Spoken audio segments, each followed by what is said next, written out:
सारी उम्मीदें पूरे देश को हैं आज के बजट से, और इसी पर हम चर्चा करेंगे। और हमारे साथ चर्चा करने के लिए हमारे साथ नेक्स्ट स्टूडियो में हमारे एडिटर इन चीफ प्रकाश भटनागर जी हमारे साथ जुड़े हुए हैं। प्रकाश सर, सबसे पहले तो कोरोना संकट के बाद आज बजट पेश होने वाला, कई सारी उम्मीदें और हर सेक्टर को उम्मीद है आज के इस बजट से। हर सेक्टर चाहता है कि उनको राहत दे सरकार।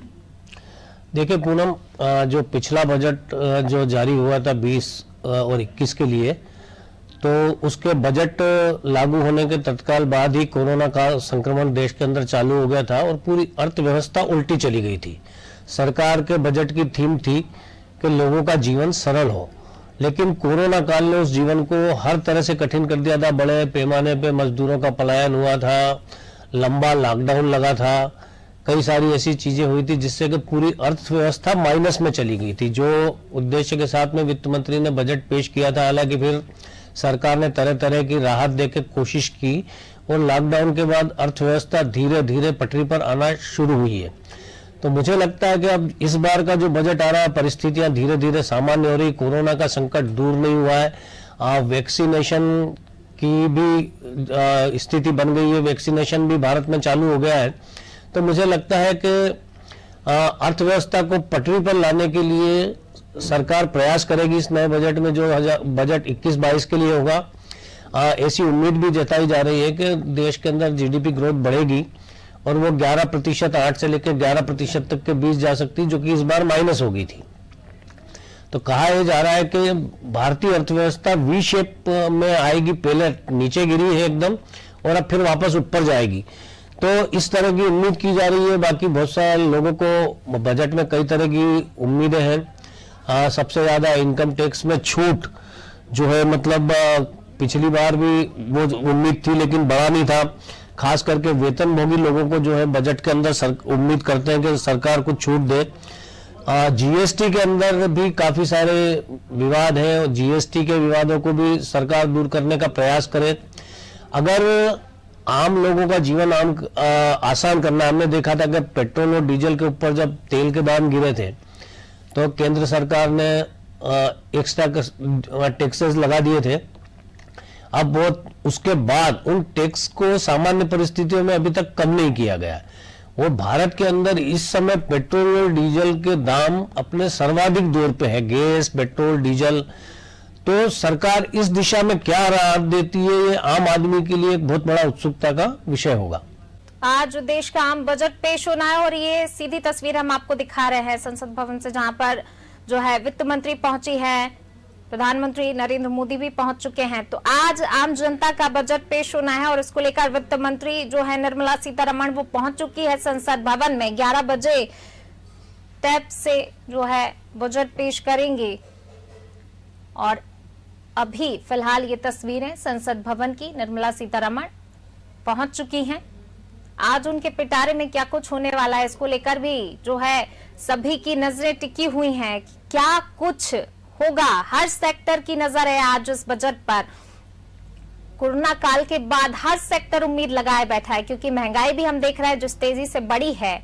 आर्थिक हालातों में सुधार हुआ है लेकिन महंगाई भी काफी बढ़ी। तो आम जनता खास तौर से नजर टिकाए बैठी है, क्या कुछ उनके लिए। हर क्षेत्र का इंसान जो है बस यही चाहता है, हमें उम्मीद, हर इंसान को उम्मीद है कि हमें राहत मिल जाए, हमें राहत मिल जाए। टैक्स में भी जनता छूट चाह रही है कि जो तरीके से हर जगह टैक्स बढ़ा हुआ है तो टैक्स में भी काफी कुछ छूट दी जाए।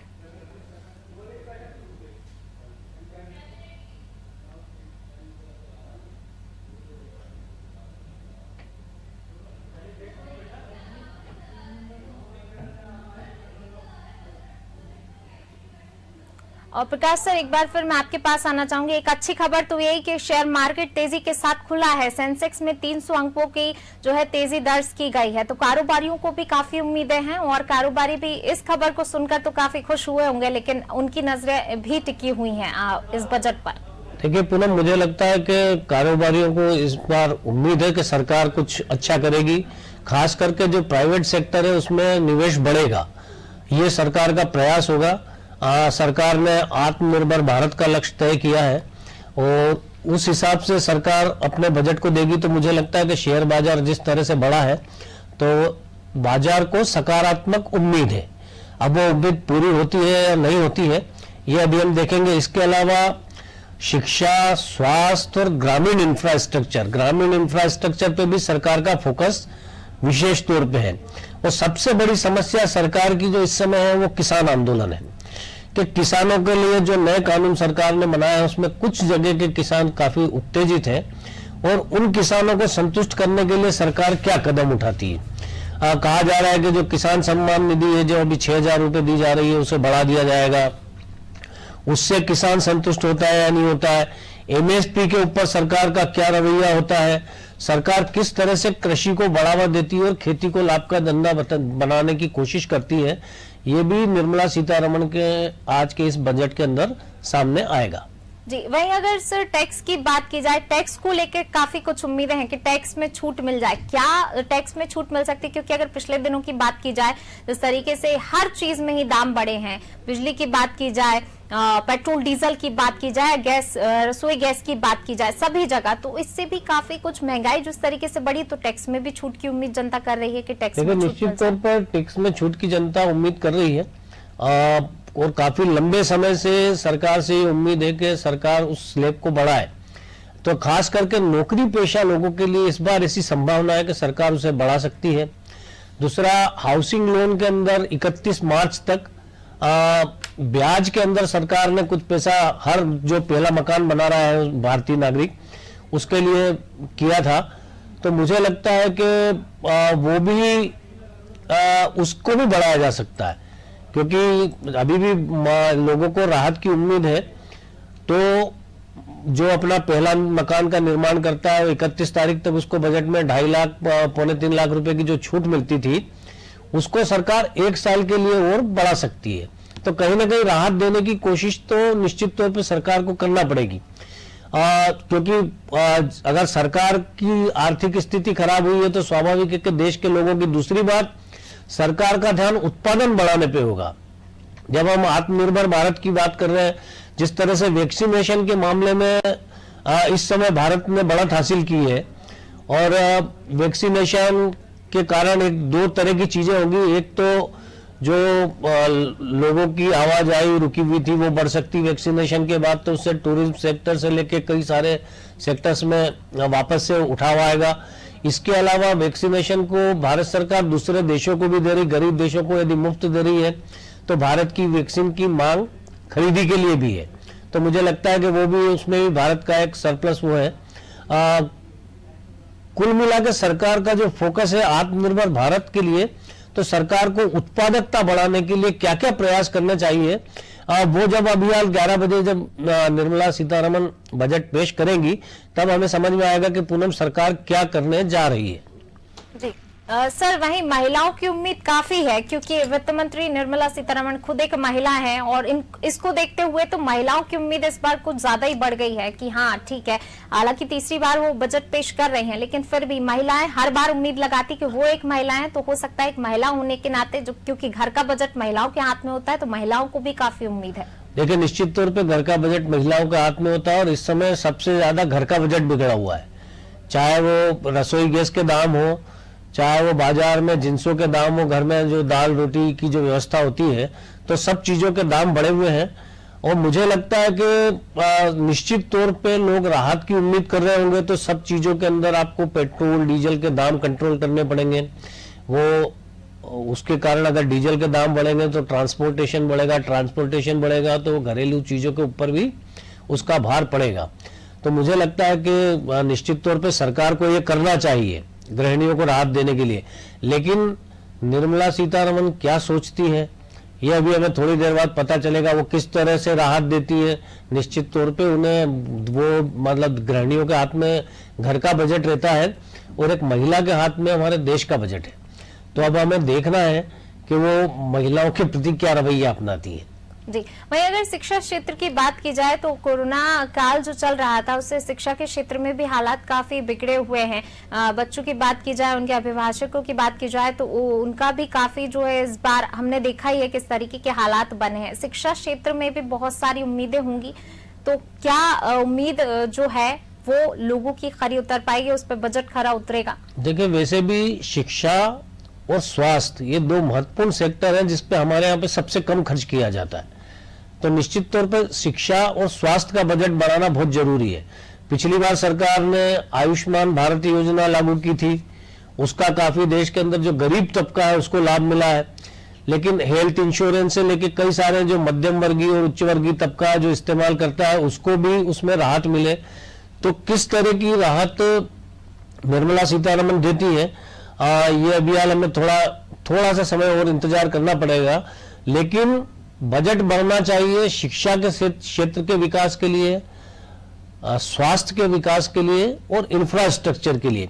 खास करके इंफ्रास्ट्रक्चर के मामलों में जो नरेंद्र मोदी सरकार है, इसका पिछले 6-6.5 साल का जो 7 साल का जो कार्यकाल है, इसमें अच्छा परफॉर्मेंस रहा है। देश के अंदर इंफ्रास्ट्रक्चर मजबूत हुआ है, चाहे वो नेशनल हाईवे हो, चाहे अलग अलग, और रोजाना कम से कम 30 किलोमीटर सड़कें बन रही है देश में। तो ये एक अच्छी उपलब्धि इंफ्रास्ट्रक्चर के क्षेत्र में है सरकार की। लेकिन अभी ऐसे बहुत सारे सेक्टर्स है, खास करके कृषि के अंदर हमारे यहाँ पे पर्याप्त भंडारण की व्यवस्था नहीं है। अब वो भंडारण की व्यवस्था बढ़ाने के लिए सरकार ने निजीकरण का प्रस्ताव दिया, वो किसानों को मान्य नहीं हो रहा है। तो किस तरह से इसका रास्ता निकालते हैं, ये अभी हाल देखना पड़ेगा। किसानों के बीच में, कारपोरेट के बीच में, उसे सहकारिता के क्षेत्र में किस तरह से सरकार सामंजस्य स्थापित कराने के प्रयास करती है, ये सबसे ज्यादा दिलचस्प होगा देखना।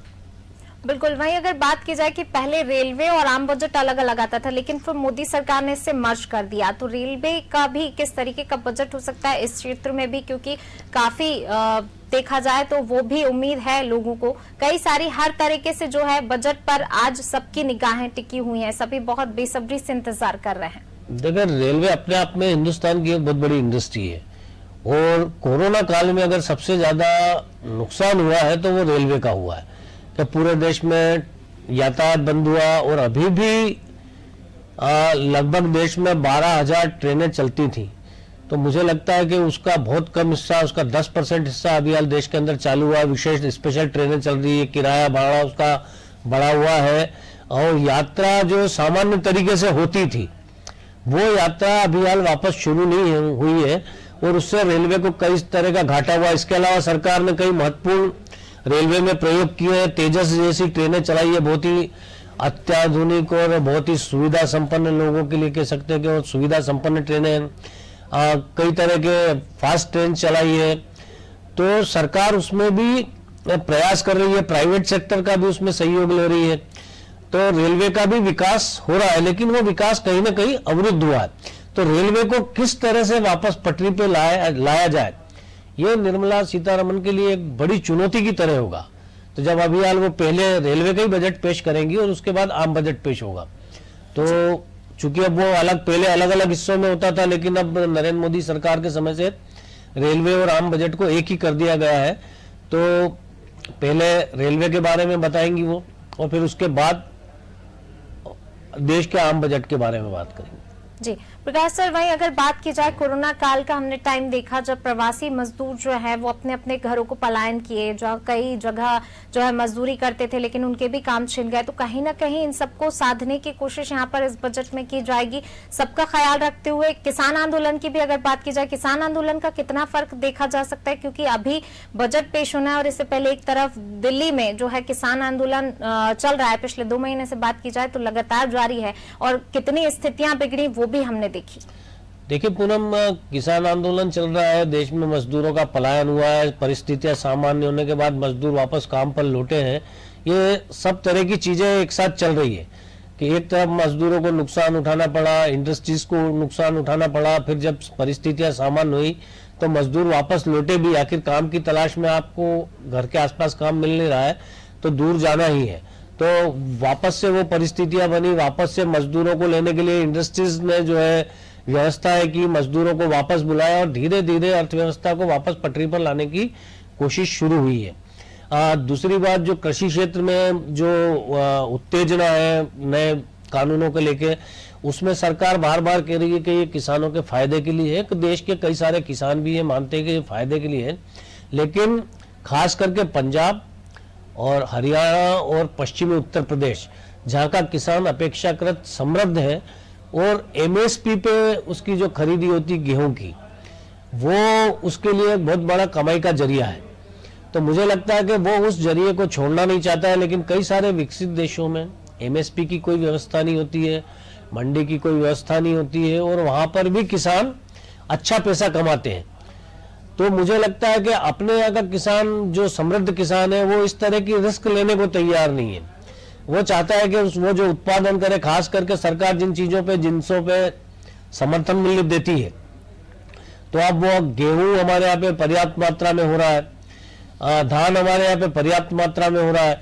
सरकार चाहती है कि वो अलग अलग सेक्टर में किसान जाए और अलग अलग चीजों का उत्पादन हो, तो निश्चित तौर पे वो होगा। लेकिन अभी फिलहाल कुछ राज्यों में किसान बहुत उत्तेजित है, और उनको संतुष्ट करने के लिए इस बजट में सरकार क्या प्रावधान करती, क्योंकि ये तो सरकार बहुत स्पष्ट कर चुकी है कि वो कृषि कानून वापस नहीं लेगी। वो थोड़े समय के लिए सस्पेंड कर सकती है, साल 2 साल के लिए सस्पेंड कर सकती है, लेकिन इन कानूनों को वापस लेने का उसका कोई इरादा नहीं है।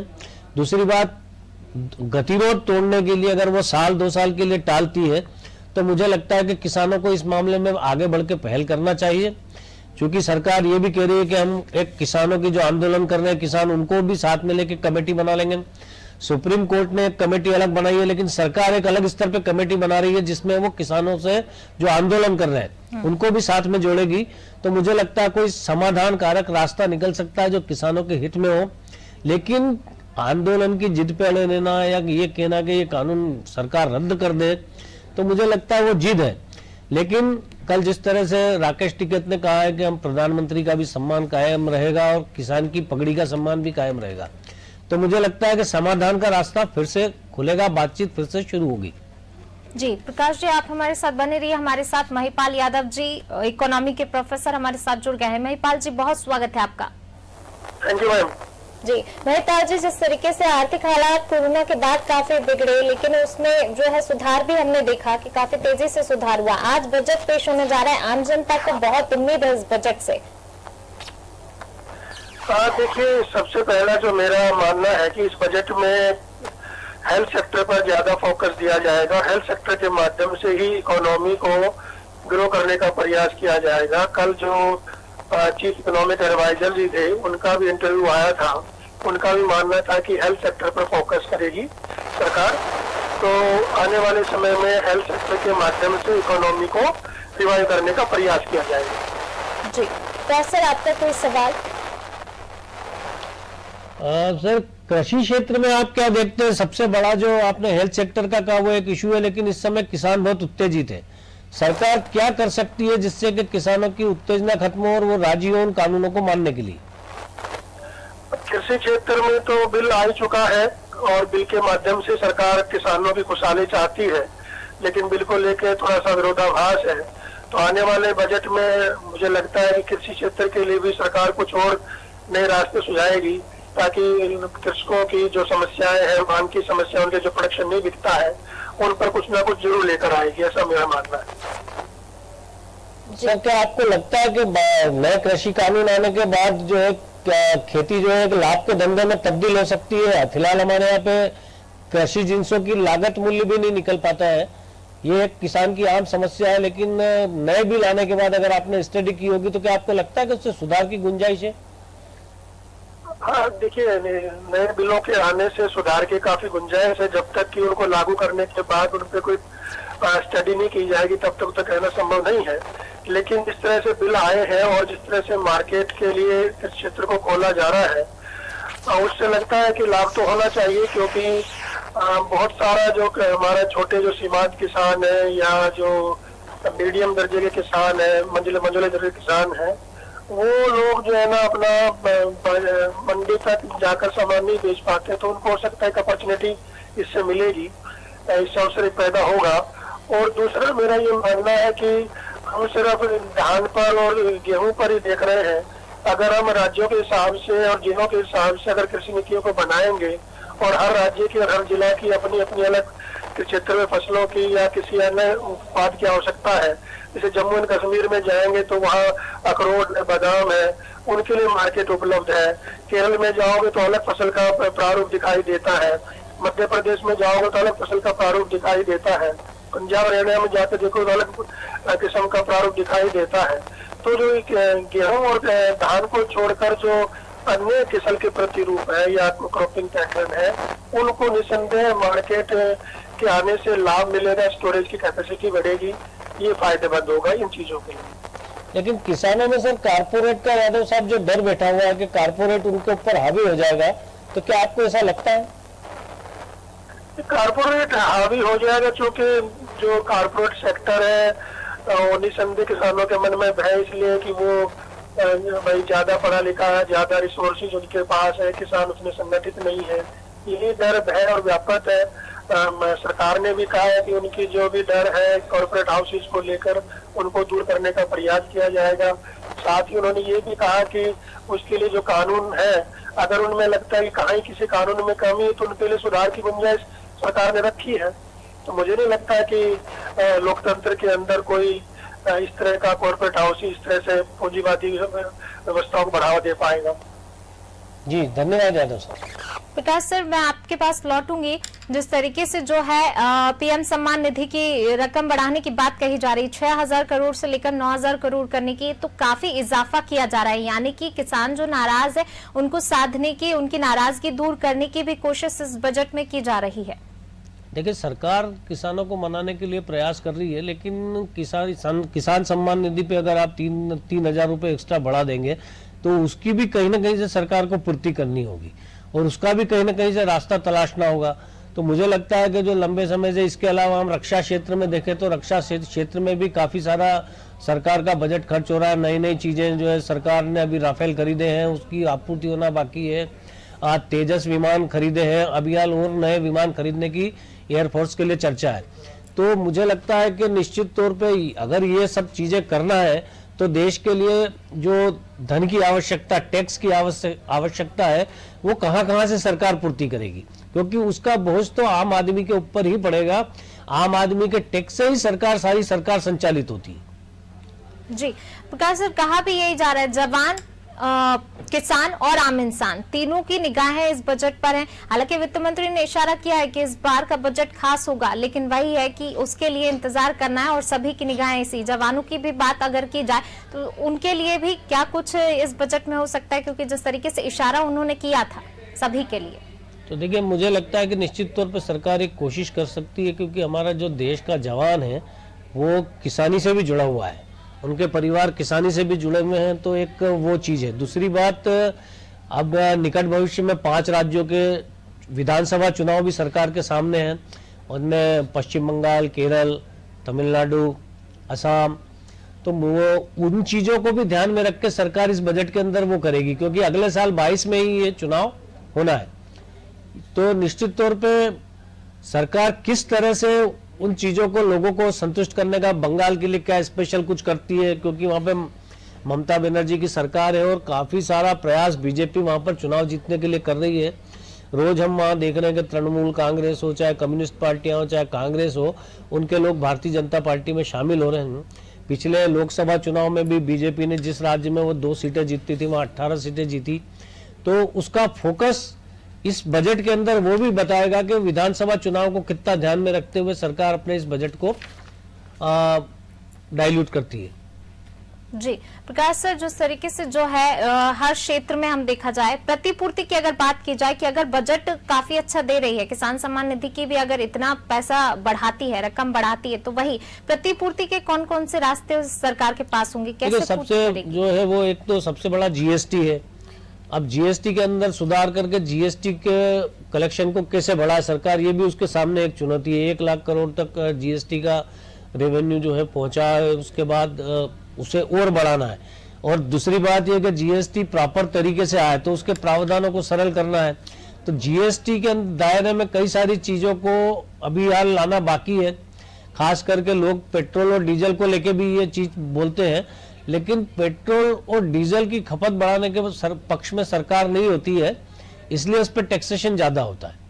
उसके कई सारे अलग अलग कारण होते हैं जो आर्थिक विशेषज्ञ ज्यादा अच्छे तरह से समझा सकते हैं, लेकिन मेरे को जो समझ में आता है तो लेकिन इस समय चूंकि बिल्कुल हाइप पे है पेट्रोल डीजल के दाम, तो उनके ऊपर सरकार क्या करती है, सबसे ज्यादा ध्यान सरकार का गैस, पेट्रोल, डीजल, पेट्रोलियम पदार्थों के ऊपर रहेगा।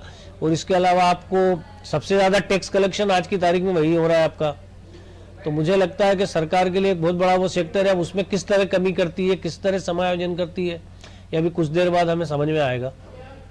जी, वहीं अगर ऑटोमोबाइल सेक्टर की बात की जाए तो ऑटोमोबाइल सेक्टर के लिए कितना अच्छा, क्योंकि वहां पर भी देखा जाए तो महंगाई बड़ी ही है, तो उस सेक्टर में भी अगर हम जाएं किस तरीके से दिखते हैं? देखिए, ऑटोमोबाइल सेक्टर के अंदर भी इन चीजों के दाम बढ़े हैं, लेकिन इनकी खरीदी भी कोरोना काल के बाद बढ़ी है कि कई सारे वाहनों की बिक्री बढ़ी। जब कोरोना काल समाप्त हुआ तो कारों की बिक्री बढ़ी, कई सारे लोग कोरोना के उसमें परिवार में 2-2 कारें इस्तेमाल कर रहे हैं। हम पहले एक कार में काम चला लेते थे, अब लगता है कि अब 2 कारों का इस्तेमाल कर रहे हैं। तो वो उन लोगों ने खरीदी जिनके पास पैसा था, या खास करके वो कर्मचारी तबका जो 2, 2.5, 3 महीने कोरोना काल में लोगों के खर्चे भी कम हुए। पूनम, अगर वो घर में रहे तो उनके खर्चे, उनके जीवन का रहन सहन का स्तर, सब चीजें हुई, उससे भी लोगों के पास पैसा बचा और वो पैसा फिर बाद में मार्केट में आया। उससे भी इकोनॉमी के अंदर जो हमें वापस से सुधार दिखाई दिया, वो भी एक कारण है। चलिए प्रकाश सर, हमारे पास एक बड़ी खबर आ रही है। बजट पर कैबिनेट की बैठक खत्म हो गई है, तो कैबिनेट की बैठक जो चल रही थी वो खत्म हो गई है। पीएम मोदी की अध्यक्षता में कैबिनेट की बैठक हुई है। ये अब से कुछ ही देर में बजट पेश होना है। बजट के पहले ये बैठक हुई और अब बैठक खत्म हो चुकी है। कैबिनेट बैठक में बजट पर मोहर लगी है। बजट पर कैबिनेट की बैठक खत्म हो चुकी है और अब से कुछ ही देर में बजट पेश होना है। 11 बजे वित्त मंत्री निर्मला सीतारमण बजट पेश करेंगी। पीएम मोदी की अध्यक्षता में कैबिनेट की बैठक हुई है। कैबिनेट की बैठक में बजट पर मोहर लगी है। तो अब से कुछ ही देर, बस कुछ ही पलों का इंतजार, क्योंकि आम जनता, पूरा देश आज इंतजार कर रहा है किस प्रकार का बजट आएगा। हर सेक्टर को उम्मीद है, हर सेक्टर की निगाहें बजट पर टिकी हुई हैं। हर इंसान राहत चाह रहा है, जवान इंसान, आम किसान, सभी की निगाहें इस पर टिकी हुई हैं। हर जो है सेक्टर नजर जमाए हुए बैठा है और कुछ ही देर का इंतजार, बजट पेश होना है। वित्त मंत्री निर्मला सीतारमण बजट पेश करने जा रही हैं और कैबिनेट की जो बैठक है वो अब खत्म हो चुकी है। कैबिनेट की बैठक में बजट पर मोहर लग गई है। पीएम मोदी की अध्यक्षता में ये बैठक हुई है। चलिए अब हम सीधे हमारे एडिटर इन चीफ प्रकाश भटनागर जी के पास चलते हैं। सर, जिस तरीके से अभी कैबिनेट की बैठक में बजट पर मोहर लग गई है, यानी अब से कुछ ही पलों का इंतजार और हर इंसान की दिल की धड़कनें भी शायद बढ़ गई होंगी, क्योंकि पूरा देश उम्मीद लगाए बैठा है कि हर सेक्टर चाहता है उनको राहत मिले, उनको राहत मिले। देखिए, कोरोना काल में सभी चीजें प्रभावित हुई है पूनम, तो निश्चित तौर पर हर सेक्टर, चाहे वो प्राइवेट सेक्टर हो, चाहे वो नौकरी पेशा लोग हों, चाहे वो छोटा कारोबारी हो, सभी की चीजें प्रभावित हुई है और हर व्यक्ति चाह रहा है कि सरकार उसे राहत दे। सरकार ने बीच में बहुत सारे राहत पैकेज जारी किए और उसके कारण अर्थव्यवस्था धीरे धीरे पटरी पर आई है। लेकिन अभी पूरी तरह से अर्थव्यवस्था में ग्रोथ, अगर $5 मिलियन की अर्थव्यवस्था का हमारा लक्ष्य है, तो उस लक्ष्य को हासिल करने के लिए केंद्र सरकार को क्या क्या चीजें करना चाहिए। सबसे बड़ी बात जो है कि वो नरेंद्र मोदी सरकार की जो खासियत है, जिस तरह का उनके पास बहुमत 2014 में भी रहा, 2019 में भी है, तो दृढ़ता से निर्णय ले रहे हैं, अप्रिय निर्णय जिनको कहना चाहिए। कि कई बार कुछ होता है कि अर्थव्यवस्था सुधारने के लिए जो कड़वी दवा दी जानी चाहिए, जैसे अभी हमारे साथ प्रोफेसर महिपाल सिंह यादव थे और वो बता रहे थे कि कृषि कानून किसानों के फायदे में है।